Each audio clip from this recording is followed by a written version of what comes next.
Top 5 stock, 5 ऐसे stock जिनको FII और डीआईआई दोनों के दोनों कंटिन्यूअसली खरीद रहे हैं। ऐसे बहुत कम स्टॉक होते हैं जिनको एफआईआई और डीआईआई दोनों खरीद रहे होते हैं और वो भी कंटिन्यूअसली लगातार खरीदते जा रहे हैं। ऐसा नहीं कि इन्होंने वन टाइम लिया, इन्होंने हर मंथली बेसिस पे इन स्टॉक को लेते जा रहे हैं या हर क्वार्टरली बेसिस पे थोड़े थोड़े थोड़े हर बार लेते जा रहे हैं, एफआईआई और डीआईआई दोनों के दोनों। तो आइए अपन डिटेल में डिस्कस करते हैं कौन कौन से वो स्टॉक है, उनका फंडामेंटल एनालिसिस वगैरह डिटेल के अंदर करते हैं, क्योंकि एफआईआई डीआईआई स्मार्ट मनी होते हैं। ये कहीं पे भी पैसा डालते हैं तो सोच समझ के डालते हैं, रिटेलर्स की तरह आंख बंद करके नहीं डालते। इनके पास बहुत बड़ी रिसर्च टीम होती है, पूरी रिसर्च एनालिसिस करके, मार्केट एनालिसिस करके ये लोग पैसा डालते हैं।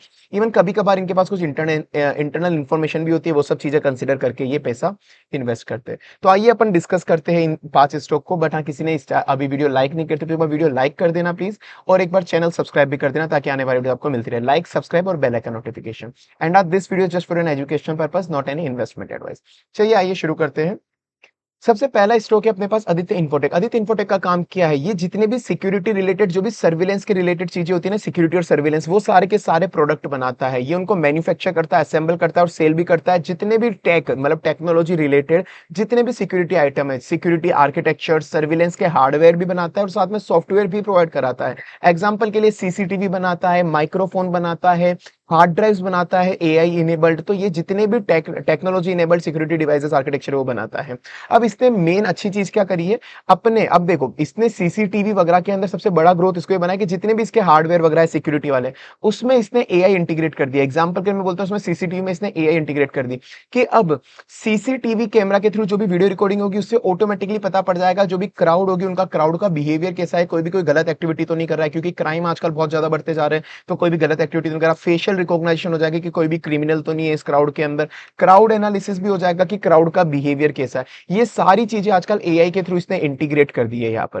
और जितने भी सर्विलेंस के सिस्टम है, जितने भी सिक्योरिटी डिवाइसेस वगैरह, इसके आजकल बहुत ज्यादा नीड है। रीजन बिहाइंड इट, आजकल क्राइम बहुत ज्यादा बढ़ रहे हैं तो गवर्नमेंट इसको बहुत ज्यादा प्रमोट कर रही है। इवन जितनी भी सिटी है, गवर्नमेंट सारी सिटी को आजकल स्मार्ट सिटी बनाना चाह रही है, टेक इंटीग्रेट करके हर जगह AI enable CCTV camera, microphone हर पुलिस वाले के पास, सब कुछ मतलब ओवरऑल जितने भी सर्विलेंस है उनको स्ट्रॉन्ग कर रही है, क्योंकि सिटीज में क्राइम बहुत ज्यादा बढ़ रहा है। आपने अपनी सिटी में भी देखा होगा, आए दिन सीसीटीवी बढ़ रहे हैं, जैसे हमारी सिटी में भी बढ़ते जा रहे हैं। और आजकल गवर्नमेंट एआई भी बहुत ज्यादा यूज ले रही है, पूरा सिक्योरिटी में काम करता है। इवन इसकी मोनोपोली आप ये मान के चलो, इसका एक ब्रांड है, ये इसका ब्रांड चलाता है सीपी प्लस एआई नाम से।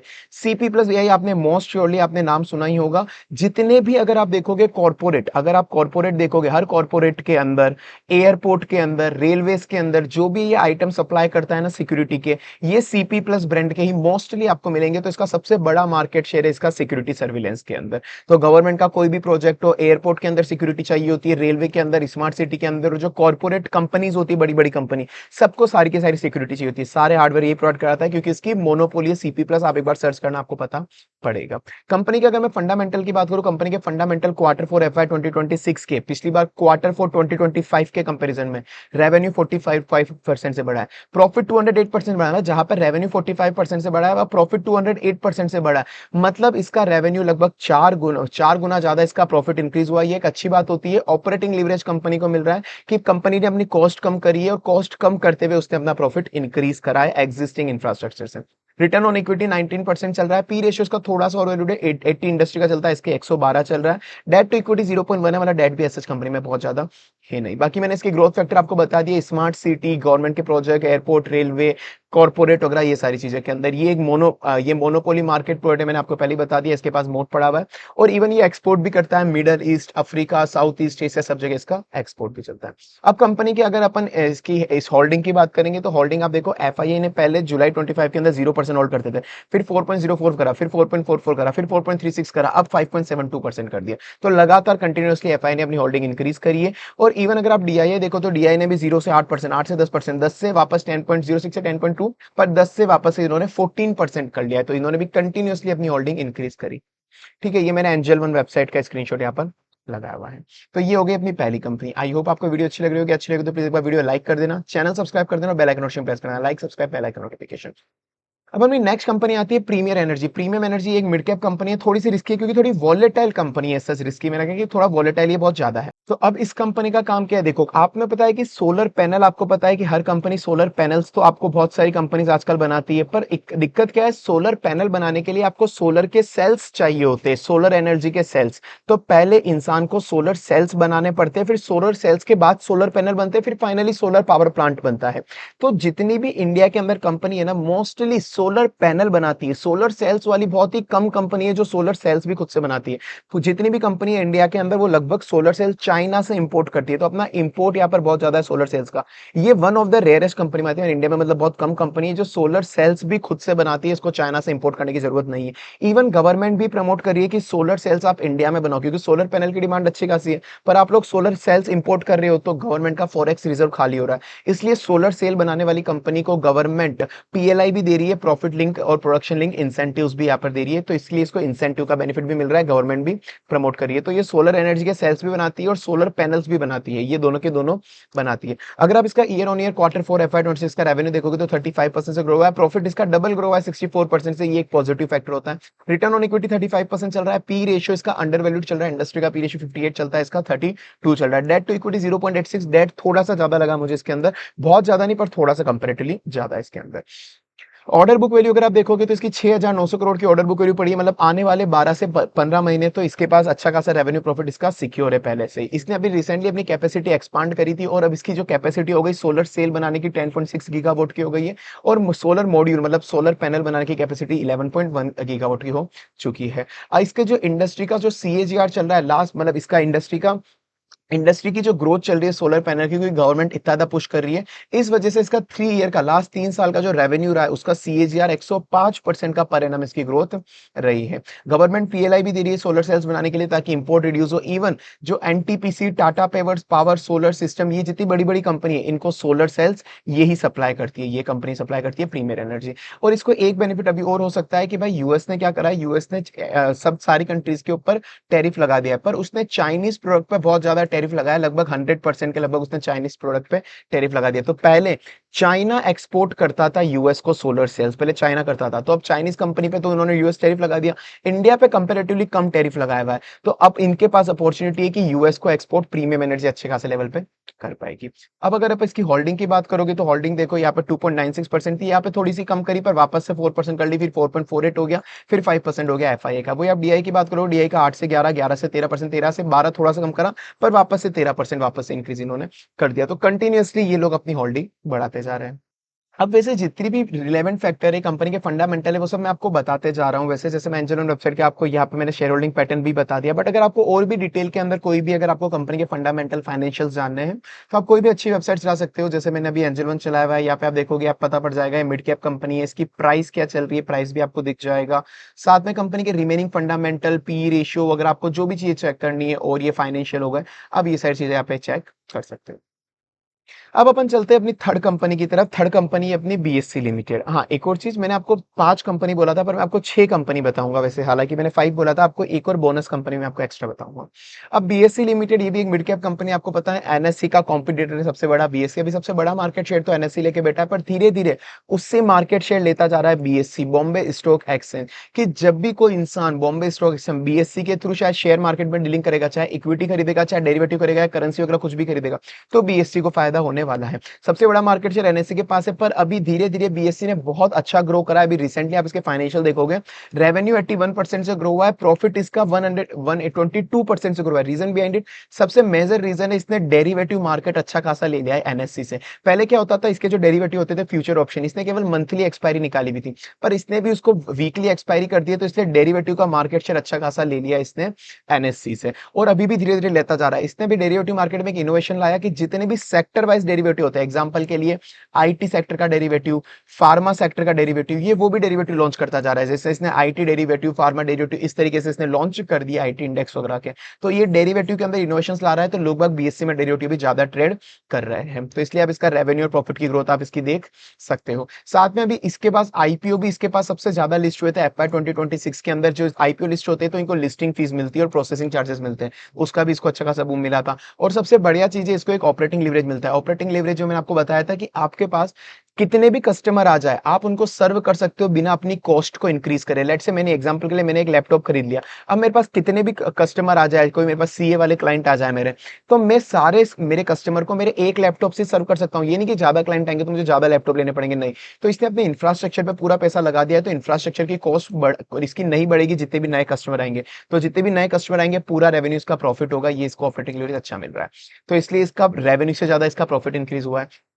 इसका रिटर्न ऑन इक्विटी 37% चल रहा है, जो एक्सेप्शनल होता है। डेट टू इक्विटी जीरो है, मतलब डेट कंपनी में ना के बराबर या जीरो है बिल्कुल। और पी रेशियो थोड़ा सा और वैल्यूड है, इंडस्ट्री का 52 चलता है, इसका 63 चल रहा है।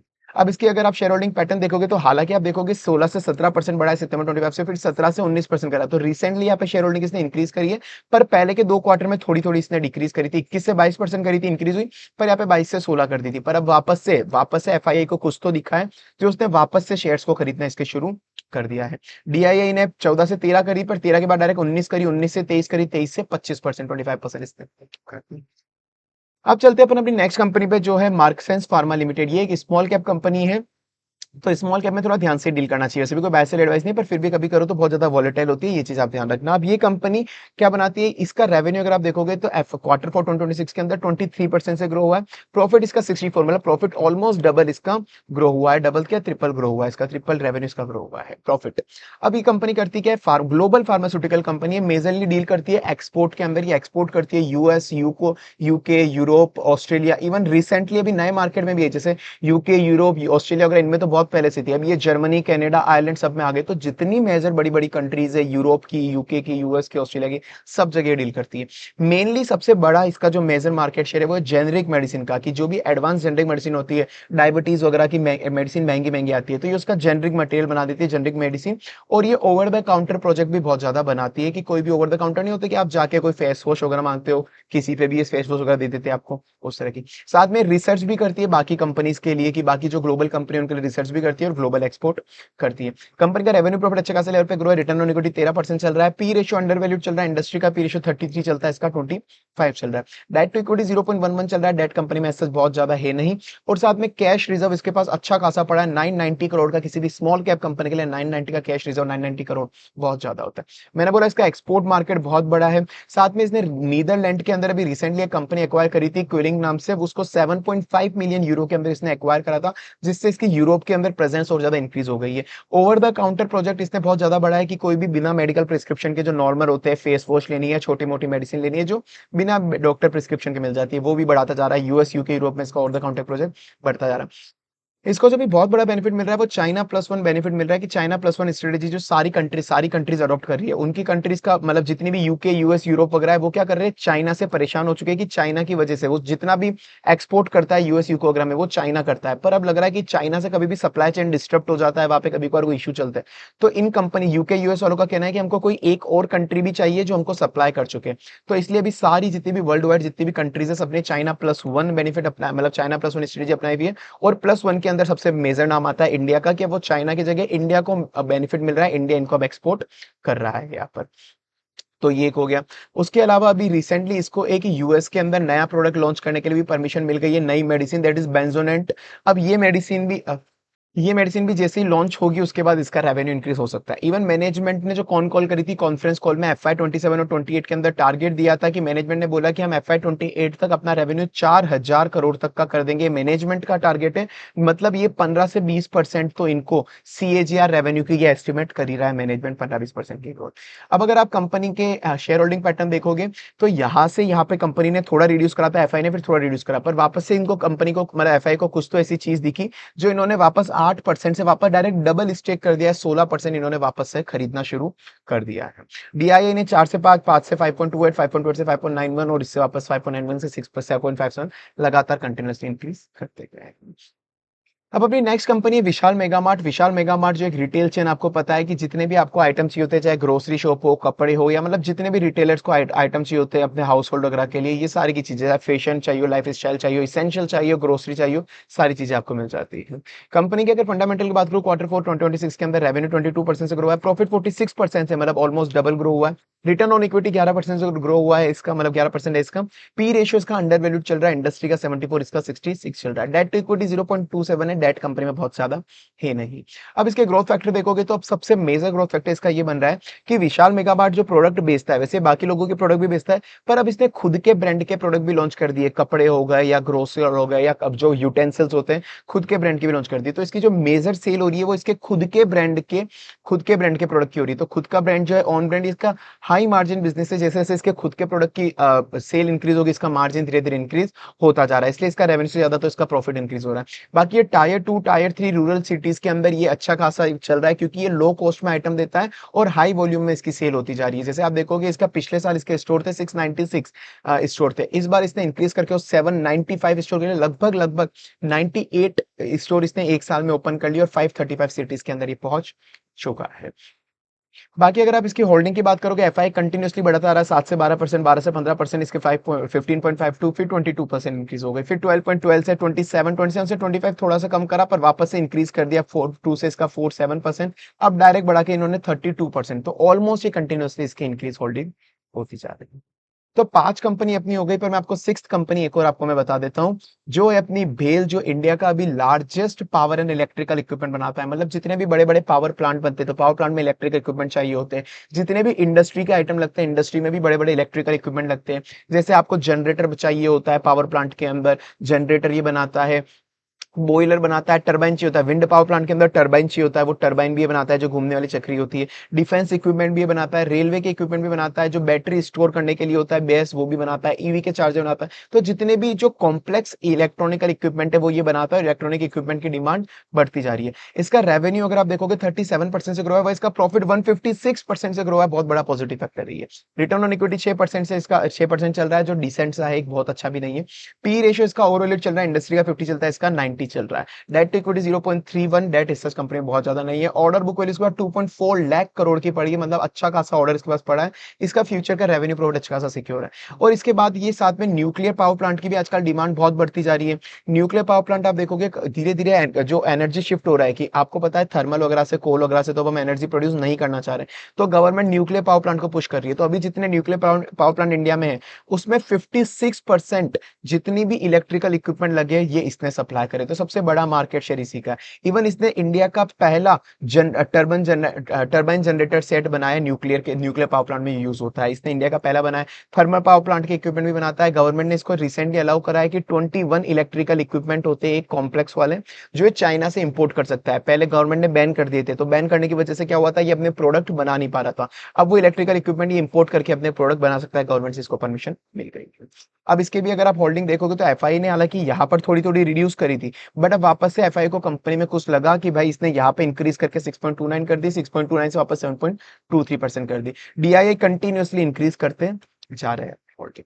तो ये अपनी 6 कंपनीज हो गई है, हालांकि मैंने 5 बोला था, जिसके अंदर एफआईडीआई पूरा इंक्रीज करते आ रहे हैं। तो आई होप आपको वीडियो अच्छी लगी हो तो प्लीज एक बार वीडियो लाइक कर देना, चैनल सब्सक्राइब कर देना, बेल आइकन नोटिफिकेशन प्रेस करना, like subscribe bell icon notification आप याद से प्रेस कर देना। और आपका क्या ओपिनियन है, आपका किसी भी कंपनी के बारे में, आपको कौन सी कंपनी अच्छी लग रही है, कौन सा शेयर आपको अच्छा लग रहा है, ये मुझे याद रखे कमेंट सेक्शन में बताना, ताकि बाकी लोगों को और मुझे भी पता पड़े आपका कौन से शेयर के बारे में क्या एनालिसिस रहता है, आपका क्या थॉट प्रोसेस है। और अगर आपको कुछ पूछना तो भी आप कमेंट में मुझसे पूछ सकते हो। चलिए मिलते हैं अपन अगली वीडियो करते हैं।